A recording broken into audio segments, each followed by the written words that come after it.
Muito bem, retomamos aqui o estudo e hoje o capítulo que trataremos é o capítulo 44, assistência. Estamos reta final deste livro Os Mensageiros e para nos ajudar a reviver as informações desse capítulo, a Ideli vai nos trazer o resumo da noite. Ideli, pode abrir o seu áudio. É com você. Boa noite. Boa noite a todos. Muito contente de estar mais um dia aqui reunida com esse grupo de estudos. Antes de falarmos do capítulo 44, vamos dar uma recordadinha em 3, né? Onde eles estavam lá antes da reunião. Quer dizer, aí ele vai falar de todo o preparo que o plano espiritual se preocupa em fazer para uma reunião mediúnica, né, para a acessibilidade dos espíritos que estão necessitados, para haver uma barreira para que não haja intromissão de outros que ainda não estão prontos para participar, assistir ao que vai ser dado.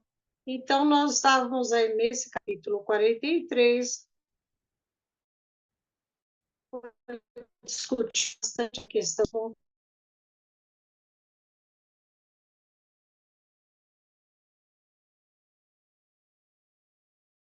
tudo através da nossa vontade, do nosso pensamento, né? Aí, lá no capítulo 44, se chama Assistência. O André Luiz está ali vendo uma paisagem de sofrimento muito grande, espíritos muito necessitados. E aí, Aniceto fala: mãos à obra, vamos trabalhar, vamos distribuir aí, vamos aplicar nos passes. Aí ele fica meio assustado, fala: eu não me sinto preparado para isso. Como quer dizer, eu não fiz um curso, eu não tenho uma formação. E aí a Aniceto dá aquela lição, né? Fala que não, que o trabalho, o maior preparo é a sua boa vontade, a sua intenção. Quer dizer, você vai lá auxiliar a pessoa e, através da conversa ali, você vai perceber as necessidades da pessoa. Muitas vezes é só ser mais ouvida, acolhida, orientada, com muito amor, né? Aí até André Luiz se recorda muito de Narcisa, no livro Nosso Lar, quem já leu, quem não leu, volte lá, releia, né? Para perceber o trabalho lindo da Narcisa, aquela enfermeira super dedicada. Ele ainda fala aqui que ela quase não tinha repouso, não tinha descanso, sempre dedicada ao trabalho, e ela também já havia falado isso para o André Luiz, que muitas vezes não é o saber, não é a teoria, mas é o amor, é o acolhimento, é o jeito como que se conversa com o paciente que o leva até a cura, né? E aí é interessante que o André Luiz se aproxima de uma paciente que ela está desesperada porque não enxerga nada, porque tem glaucoma, porque não enxerga, e ele começa a conversar com ela e percebe que ela ainda carrega essa questão da cegueira por conta do glaucoma até depois do desencarne. E ele começa a conversar com ela e realmente, com muita pena, com muito amor por aquela criatura, começa a aplicar os passes, começa a falar sobre a necessidade dela querer se curar, dela querer se livrar daquilo, e de repente ela começa a gritar que consegue enxergar. Então foi um momento assim para ele de êxtase muito grande e ficou impressionado. E aí a gente se coloca no lugar dele, né? Se acontece uma coisa dessas com a gente, a primeira coisa é a vaidade. Nossa, acho que eu já tenho poder, né? Jesus falou, mas eu não achei que fosse tão cedo. E aí a gente também ia ficar. Aí ele começou a ficar envaidecido. Nossa, aconteceu comigo. Desculpa. E nisso a Aniceto chega e fala para ele: olha, cuidado, não se envaideça. Não é assim também, né? Porque a pessoa estava no momento dela, suas palavras ajudaram, foi aquela alavanca final, era o que precisava, você ajudou bastante, mas ela tinha merecimento. Aí ele foi depois atender outros pacientes, aí ele viu que com cada um ocorria de uma maneira, porque cada um está no momento, tem uma aceitação. Muitos ali ouvem as palavras, mas aquilo parece que nem faz, nem tem um entendimento, né? Não faz sintonia no pensamento. Então ele percebeu que não era realmente ele o milagroso, né? Ele estava ali acolhendo, ajudando, fazendo o possível, porque era um trabalho assim que realmente ele não era especialista no assunto, né? E mas era uma conversa que muitas vezes o que a gente faz no centro espírita, né? Chega um conta uma coisa, chega outro fala de outro problema, e muitas vezes o que mais você tem que fazer é ouvir. Ouvir, pedir a Deus que dê paciência para aquela pessoa, que ele consiga, né, se refazer, que ele consiga ter um aprendizado, né?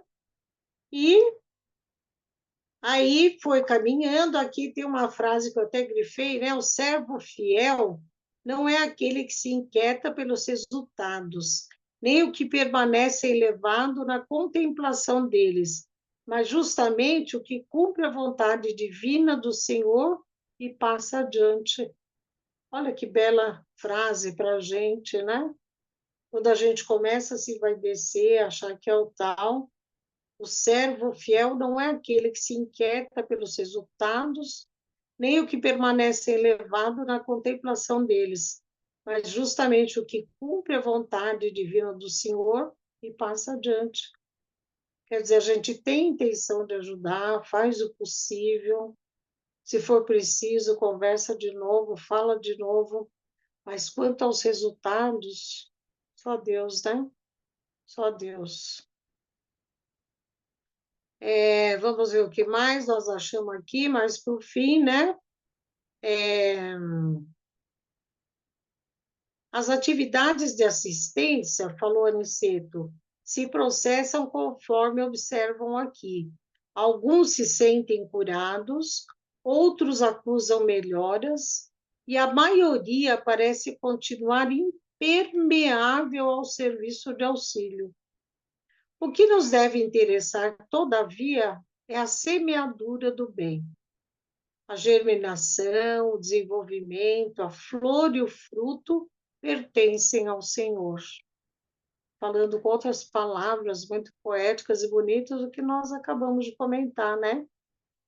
E, de um modo geral, aqui comentando, nós temos muita ansiedade pelo retorno, né? Pelas flores, pelos frutos, pela colheita, e às vezes está lá adiante, né? Não está aqui tão perto. O importante é semear. A sementinha está ali, né? Mas a gente às vezes não vai ver a flor e o fruto, talvez vá para muito distante, né? Aniceto sorriu e falou em tom grave no final do capítulo. Devemos esmagadora percentagem desses padecimentos à falta de educação religiosa. Não me refiro, porém, àquela que vem do sacerdócio ou que parte da boca de uma criatura para os ouvidos de outra. Refiro-me à educação religiosa íntima e profunda, que o homem nega sistematicamente a si mesmo, né? Isso foi respondendo a uma pergunta do Vicente, né? Se mostrava fortemente impressionado e observou: o número de entidades perturbadas espanta. Vemos-las em diversos graus de desequilíbrio, desde o nosso lar até a crosta. Aí ele fala que esse grande número de entidades perturbadas se deve à falta da educação religiosa. E outro dia eu fiz um pequeno trabalho para um grupo de família do Centro Espírita Caminho da Luz, onde a gente observou isso, né? Que os pais se preocupam muito em criar hábitos nos filhos, né? Escovar os dentes, tomar um banho, a higiene física, a escola, a produção escolar, mas a educação religiosa, todo mundo deixa para trás, né? Ah, deixa quando ele for grande, ele vê isso, ele decide, mas perde grande oportunidade de orientar esses espíritos, porque esses espíritos perturbados não estão só lá no mundo espiritual, estão encarnados aqui também, né? E a gente percebe isso no dia a dia. Quantas pessoas desequilibradas, com um padrão de vida péssimo, né? Falta de religiosidade, espiritualidade, essa que tranquiliza a pessoa e mostra os caminhos, aponta os caminhos, né? Vamos agora aos comentários, né, dos nossos amigos. Obrigada. Obrigada, Ideli. E agora vamos começar com a Rita, vai trazer as primeiras reflexões para nós. Rita, pode abrir o áudio com você. Boa noite. Bom, boa noite. Aniceto, né, da o André, eu acho que esse capítulo foi de muita reflexão, principalmente que a gente que trabalha, está à frente de um trabalho mediúnico, né? O Aniceto dá o trabalho para o André, fala para o André, vai lá, né? Vamos dar os passes, deu um grupo para ele dar passe, e o André fala, mas eu estou preparado para isso? Né? Como assim, né? Aí o Aniceto fala: basta um sincero propósito de cooperação e a noção de responsabilidade para que sejamos iniciados com êxito em qualquer trabalho novo. Joana de Ângeles, ela tem uma mensagem, o título é Aquisição da Consciência. Ela fala o seguinte: a consciência, efeito natural do processo evolutivo, essa conquista te permitirá avaliar fatores profundos como o bem e o mal, o certo e o errado, e o dever e a irresponsabilidade, a honra e o desar, o nobre e o vulgar, o lícito e o regular, a liberdade e a libertinagem. E é essa consciência que nós devemos ter diante de qualquer trabalho, né? Essa consciência honesta, né? Para um trabalho ser bem feito, seja ele qual for, não só o espiritual, como o material também, né? Na profissão, nós precisamos ser honestos, né? Ter essa consciência de honestidade. A gente vê muito isso, meu marido tem muito problema com isso, que as pessoas querem emprego, mas não quer trabalho, né? E não é o emprego que faz a gente crescer, é o trabalho, é a dedicação, né? É isso que faz a gente crescer moralmente, intelectualmente. Porque só o emprego ir lá bater o cartão e voltar para casa, você vai aprender o quê? Não é? É a dedicação, a vontade de servir, né? Esse exercício de servir, de querer saber mais, é que vai nos ajudar a desenvolver. Essa é aquela pitada, eu sempre falo, eu já trabalhei em vários lugares, é a pitada de amor. Colocar o amor à frente daquilo que você está fazendo, daquilo que você está cuidando, que não é seu, pode não ser seu, é de alguém. E você se comprometeu em cuidar daquilo. É isso que vai dar um resultado. E em primeiro lugar, para a gente, né? E nós vemos lá nessa lição que o André foi dar passe em 6 pessoas. Só 2 ele viu algum resultado. Os outros eu não vi resultado nenhum. E Aniceto fala: o que nos deve interessar, todavia, é a semeadura do bem, a germinação, o desenvolvimento, a flor e o fruto pertencem ao Senhor. Ou seja, a nossa dedicação, essa dedicação honesta, né, de consciência limpa, pode dar frutos e os nossos olhos podem até não ver, né? Mas alguma coisa nós plantamos. Uma sementinha foi colocada lá, seja onde for, num trabalho mediúnico, ensinando alguém, ou no trabalho, na profissão mesmo, algo nós plantamos no coração de alguém, algo nós ensinamos para alguém. Né? Eu lembro que eu, quando trabalhava, me dava molecada para ensinar, né? Sempre sobrava molecada para mim. O primeiro emprego deles, Rita, vai lá, ensina. Né? Eu sempre trabalhei em contabilidade, e aí eu ia ensinar. E eu sempre tentei ensinar da melhor forma possível. E eu tenho certeza, eu nunca mais, a maioria eu não vi mais. Tem um ou outro amigo que do tempo que eu trabalhava, os outros não vi. Mas alguma coisa eu acredito que eu ensinei e que eu plantei naquela mente, naquele coração. É o que fala aqui, né? Você pode não ver o resultado, mas se você fizer com amor, com dedicação, uma semente você plantou, né? A gente, às vezes, fica, mesmo no trabalho, no centro, a gente fica frustrado, porque a gente ensina, né, Yolanda? Nós ficamos tantos anos ensinando as leis morais, daqui a pouco a pessoa vai embora, a gente nunca mais vê a pessoa, mas há alguma palavrinha que nós falamos foi colocada naquele coração. Então, missão cumprida. E é aquilo que a Ideli falou, é vida que segue, não vamos ficar lá cobrando da pessoa, né? A gente segue adiante, missão cumprida. O que vai de encontro com outro ponto de Aniceto, quando ele alerta André, quando a mulher, né, voltou a enxergar e, né, ela começou a elogiar ele, né? E aí o outro chega para o ouvido dele e fala, ó, menos, calma aí, humildade, cuidado, né?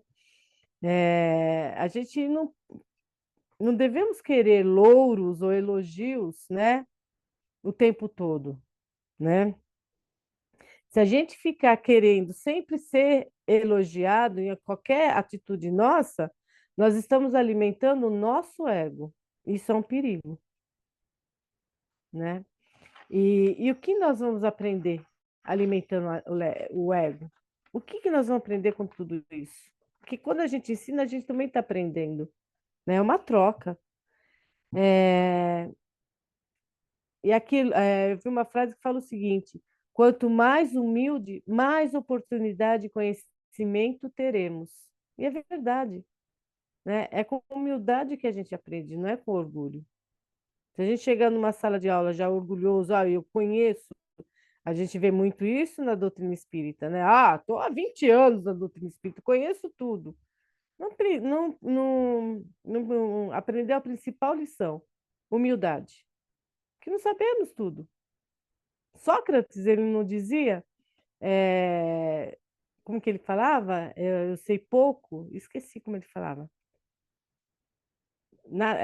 Eu só sei que nada sei, não é? Só sei que nada sei. Sócrates, gente, ele só sabia que nada sabia. Imagine a gente. Né? Então é humildade, né? Humildade que tem que estar sempre em primeiro lugar, né? Tanto quando a gente ensina, quando a gente quer aprender, humildade. E aí, para finalizar, nessa mensagem que eu falei da Joana, ela termina assim: o que faças, faze o bem com dedicação. O Livro dos Espíritos, na questão número 621, fala o seguinte: onde está escrita a lei de Deus? E é respondido: na consciência.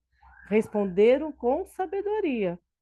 A consciência é o estágio elevado que deves adquirir a fim de seguires no rumo da angelitude. E eu estou há 10 anos na educação mediúnica, né? Sempre tem um grupo novo, né? E eles sempre perguntam para mim, mas como que eu vou... eles ficam meio inseguros quando eles começam a estudar, né? Meu Deus, precisa ser assim, precisa ser assado, né? E eles falam, como que eu vou saber se eu estou fazendo o correto? Como que eu vou saber se eu estou sendo inspirado pelo bem? Eles sempre me perguntam, né? E eu sempre respondo para eles: seja honesto. E, em primeiro lugar, com você e você. Não se engane. Em primeiro lugar, não queira se enganar. Seja honesto. E observa sempre, questiona sempre. Por que que estou fazendo esse trabalho? Né? Qual é o que eu quero em troca desse trabalho? Se você colocar a honestidade e a humildade à frente, não tem como errar, né? Você recebe o amparo necessário para aquele trabalho. E como o André mesmo ele escreve aqui no final, né? E à medida que me dispunha a observar a prática do amor fraternal, uma claridade diferente começou a iluminar e aquecer minha fronte. Aqui ele fala do amparo que ele recebeu na hora que ele começou a trabalhar, porque ele foi sincero, ele teve vontade de ajudar. E não tem o que errar, mesmo na profissão. Se você é sincero, aquele emprego pode não te servir, mas outras portas vão se abrir. É isso, é que eu tenho.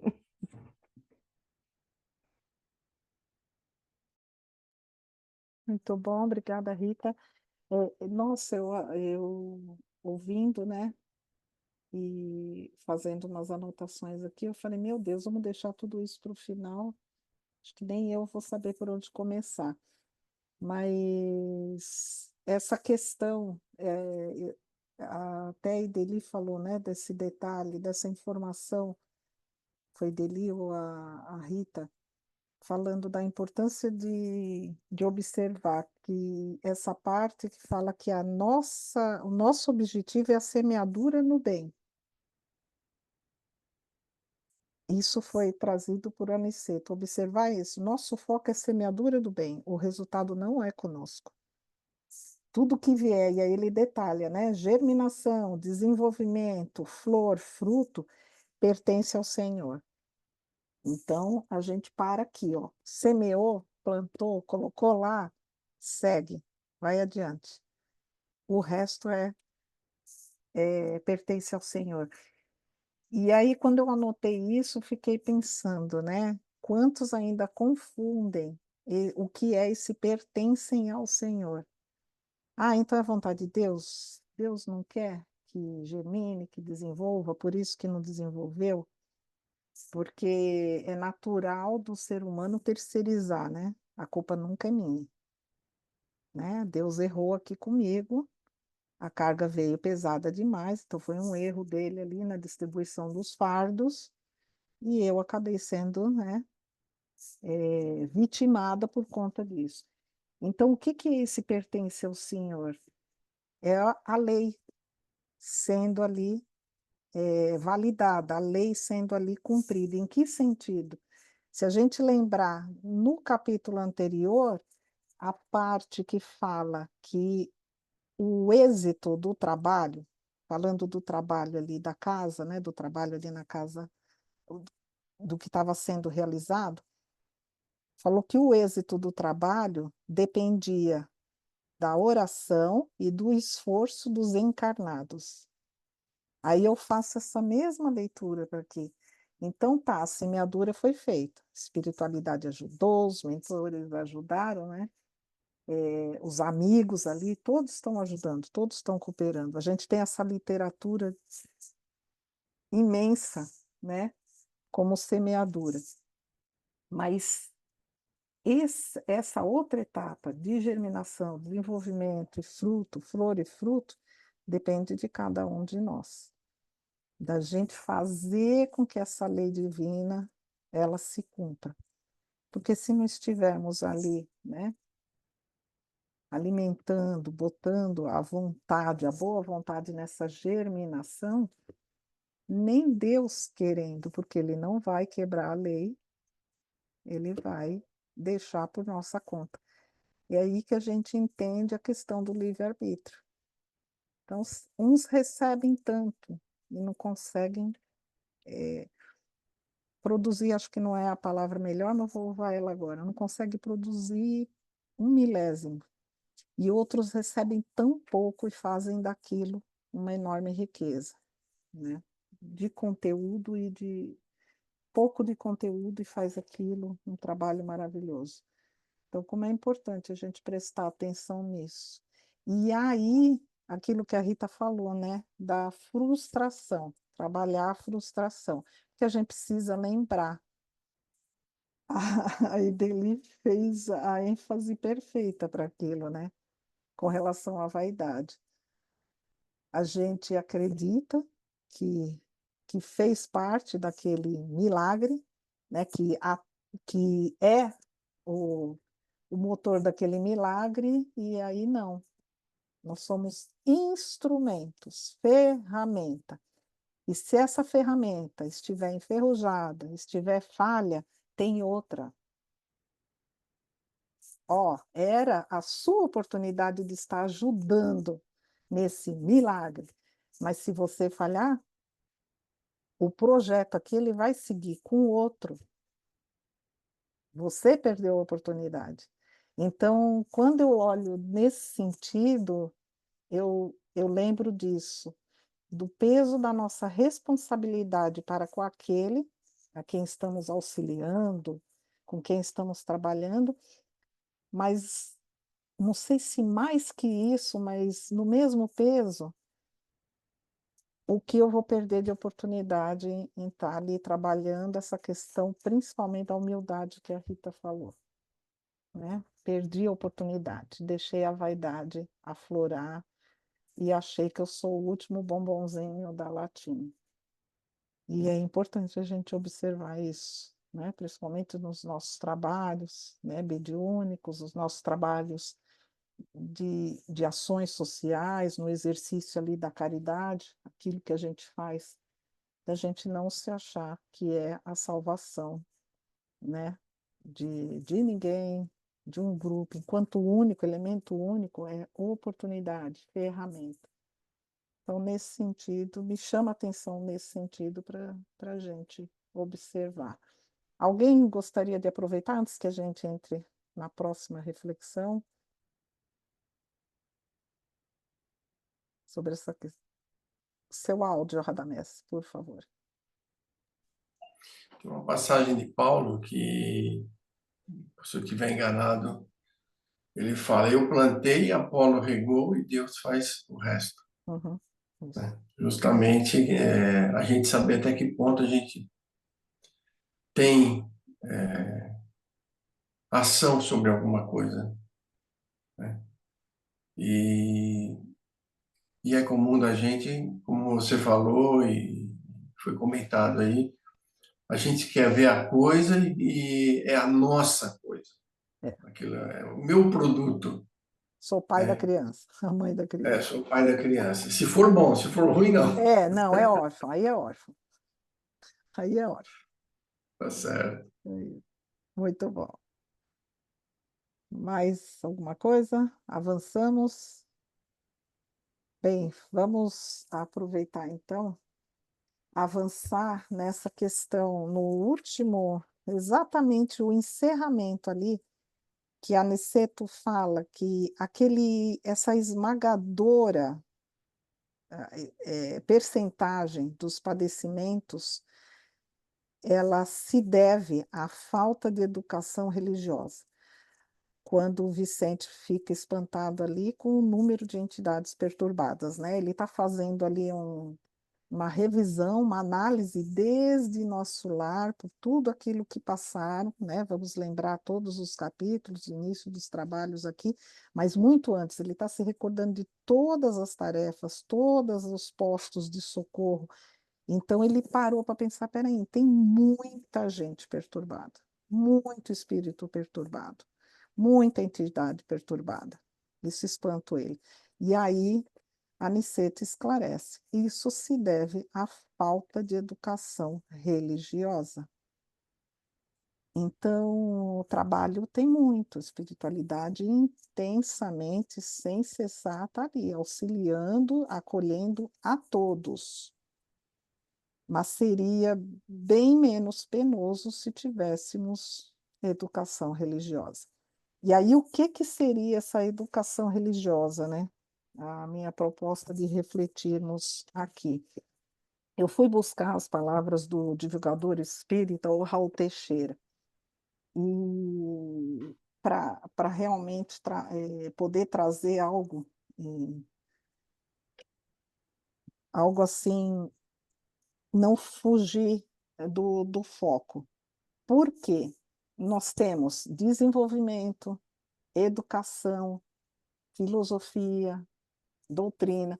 Então, são termos que se a gente coloca um pouquinho equivocado, um pouquinho mal colocado, pode levar para um entendimento totalmente contrário com o que estamos pensando. Por exemplo, Raul Teixeira ele fala que nós precisamos diferenciar religiosismo da religiosidade. Só que se olharmos, religiosismo é uma filosofia. E uma filosofia que está falando ali exatamente ligada com o humanismo cristão. Então, é uma observação à parte que eu queria deixar, porque nós não vamos ter tempo para isso.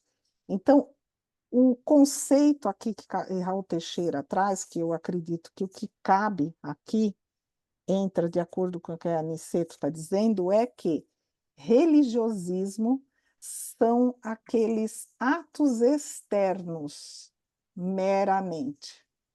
Aniceto está falando da importância da educação religiosa ser algo íntimo e profundo.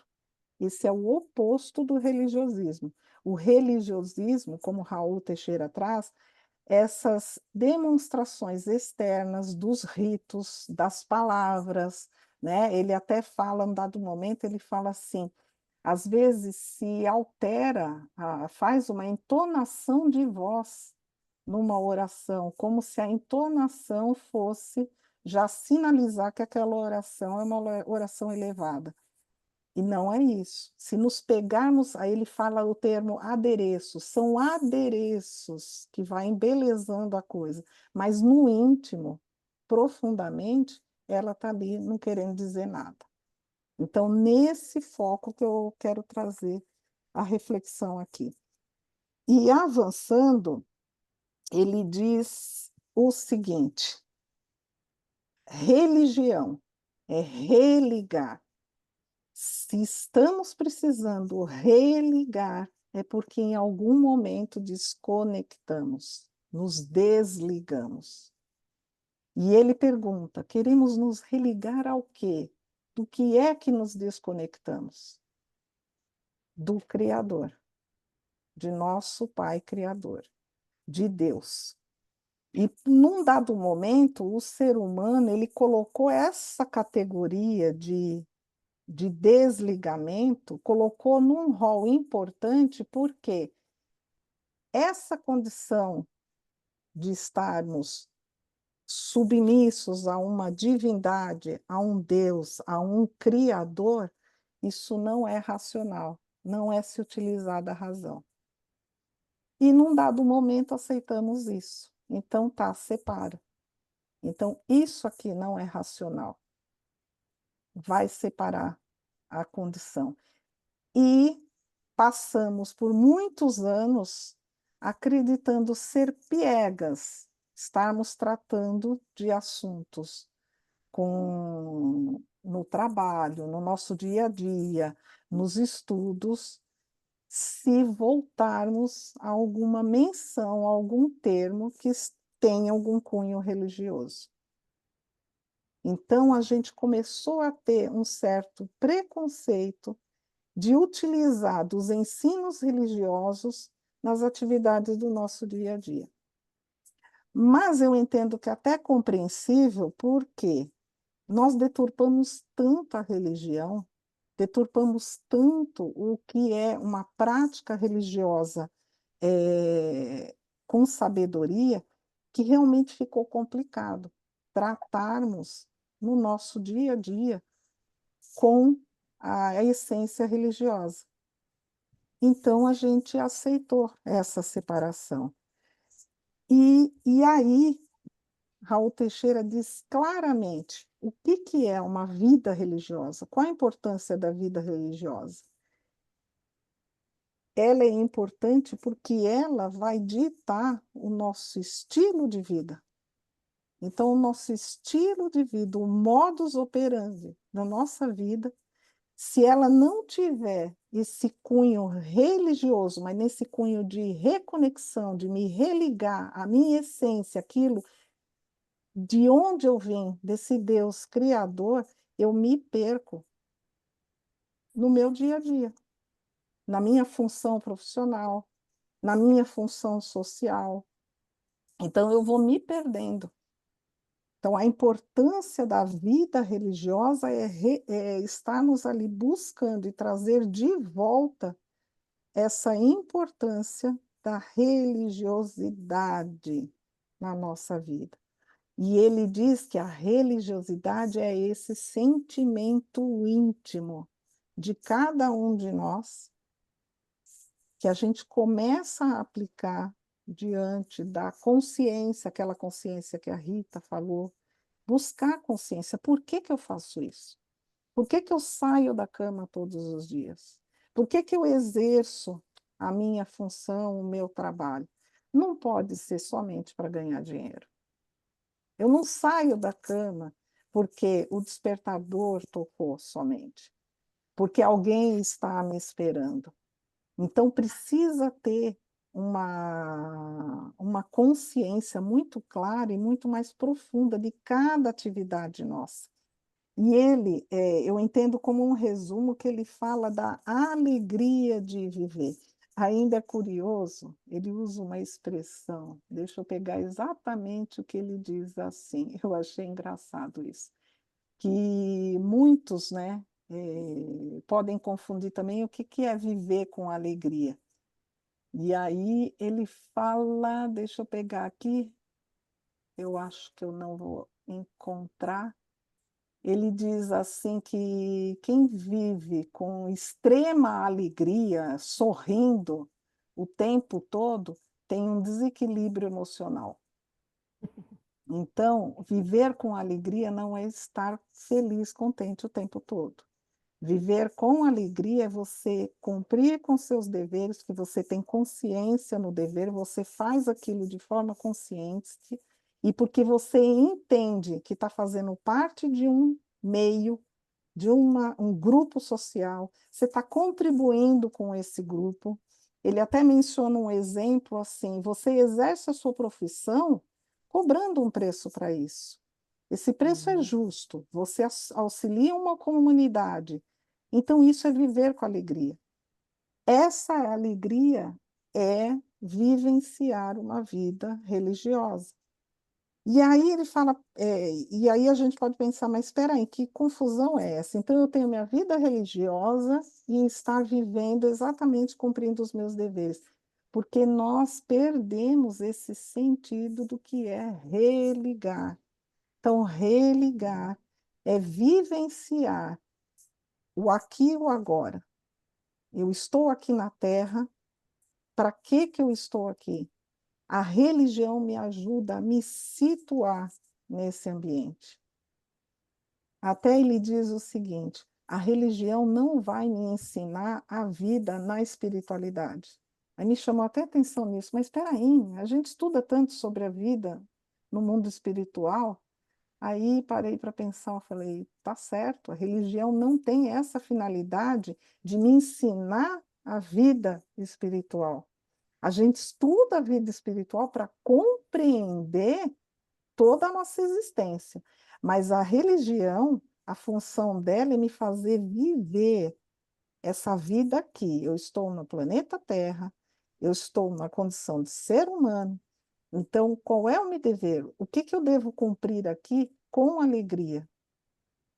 Fazendo, contribuindo com esse meio, com essas pessoas à minha volta, da melhor forma, buscando equilíbrio.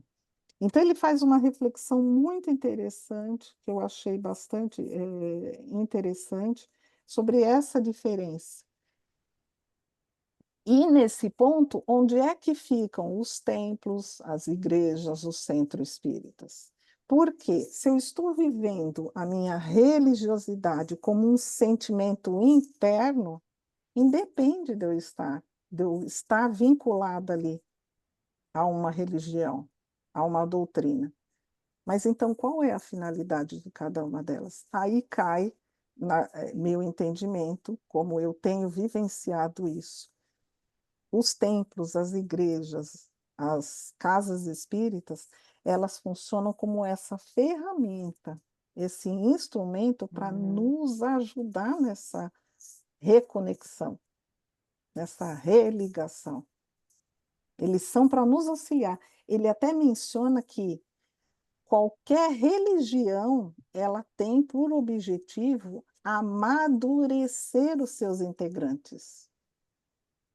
Porque a prática religiosa, ela é, quando eu estou numa doutrina, quando eu estou em alguma religião específica, ela serve para me ajudar, é uma ferramenta. Se isso não estiver dentro de mim, aí eu estarei dentro desta doutrina praticando religiosismo. E ele até alerta: muitos religiosos estão promovendo guerra, muitos religiosos estão promovendo divisão, muitos religiosos estão promovendo aborto, morte, destruição. Então, é essa diferença que a gente precisa observar, porque é comum, e eu acredito que foi isso que aconteceu com muitas pessoas, e nós temos uma explicação dessa na nossa doutrina, quando a gente se frustra muito, né, um espírito que se frustra muito numa certa prática religiosa, acredita então que aquela religião não serve. Então, por conta de uma experiência negativa, quer seja com aquele grupo, ou às vezes um componente, às vezes é um palestrante espírita, é um padre, é um pastor, um específico, aí isso não serve para mim, essa doutrina não presta. Então eu crucifico, né? Eu sacrifico, eu condeno todos por conta de uma experiência ruim. Nós fizemos isso muito, né, ao longo da nossa história. E nós temos observado muito isso até hoje. Então, a importância é entender que a religiosidade ela é individual, ela é íntima, individual. Você não transfere. Você pode falar muito bem da sua doutrina, mas se não tocar o coração do outro, ele, ok, segue aí a sua, eu vou seguir a minha. Valendo. Então, a gente já ouviu uma frase de que a melhor religião é aquela que leva o homem a Deus. E fica bem claro quando Raul Teixeira diz que o objetivo da religião, repito, é ajudar cada um de nós no nosso amadurecimento. E o nosso amadurecimento, como a Rita falou, é alcançar essa consciência. Nosso amadurecimento é de manter essa disciplina no esforço, essa busca para estarmos conscientes, atuando ali, donos, né, da nossa situação, as rédeas da nossa situação, cada um ali sendo doutor e dono daquilo que condiz à sua vida. Então, ok, eu entendi o que eu devo fazer, eu entendi quais são os meus deveres, eu vou cumprir isso, independente dos demais. Então, a gente, mais uma vez, volta a falar esse tema, né? A gente já falou em outros grupos, em outros estudos, como a religião e a prática religiosa tem sido recorrente, né? Um tema recorrente, e veio nesse capítulo. Educação religiosa.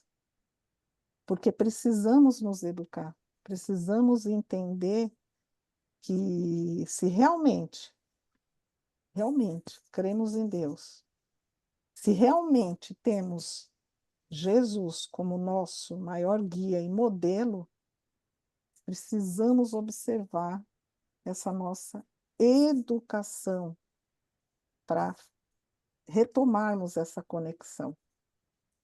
E temos, através de Cristo, esse caminho. Ainda imperfeito que somos, vamos desviar, vamos errar, mas que saibamos fazer da melhor forma possível a cada dia, a cada passo, e tirarmos, né, cada vez mais do nosso pensamento, das nossas ideias, dos nossos conceitos, essa condição de uma religião, uma prática religiosa certa para toda a humanidade. A gente vê que não é bem assim. É.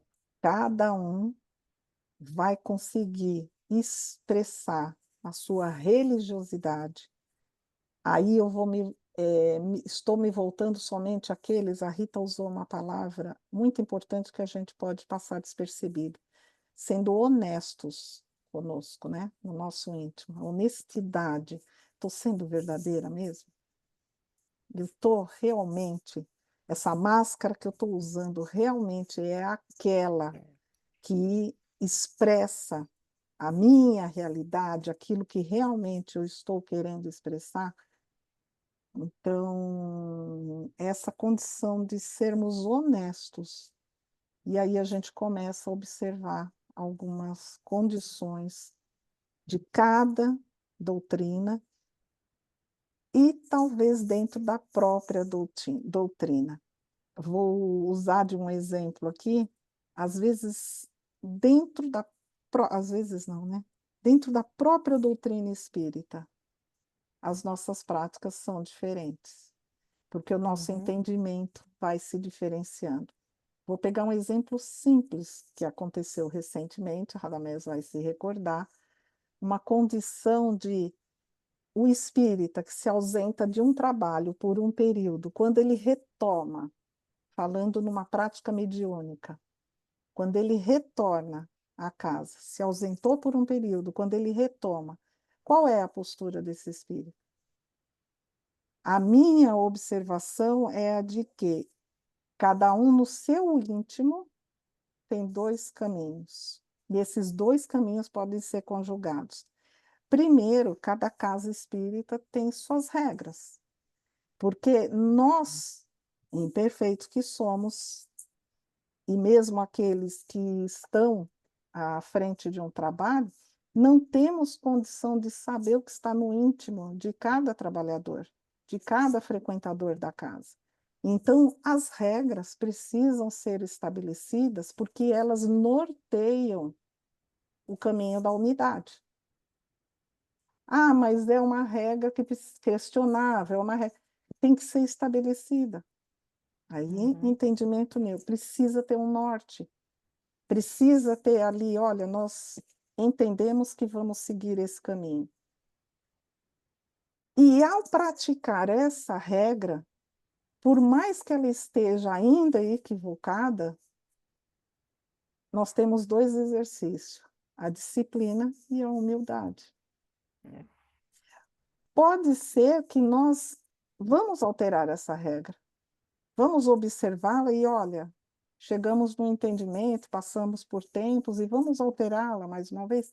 Ok, mas em unidade, estarmos ali junto, para não cairmos no religiosismo.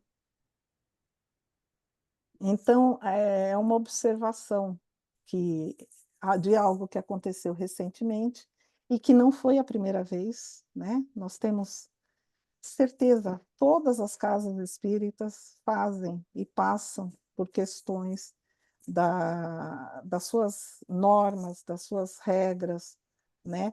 Nós precisamos observar ali como proteger um trabalho, como proteger o trabalhador e como proteger os assistidos. Então, qual o exemplo, né, que estamos dando? Enfim, várias coisas passam pela minha cabeça, mas eu preciso parar de falar um pouquinho também.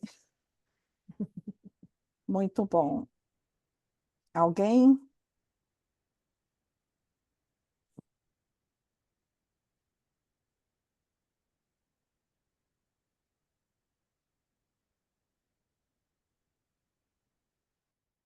Eu acho que encerramos, então, por hoje. Ficou fácil, então, esse capítulo, né? Maravilha. a questão do trabalho. Podemos seguir, então?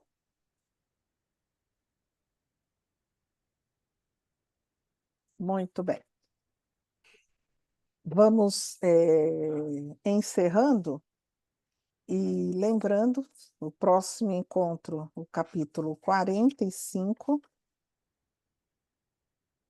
Mente Enferma.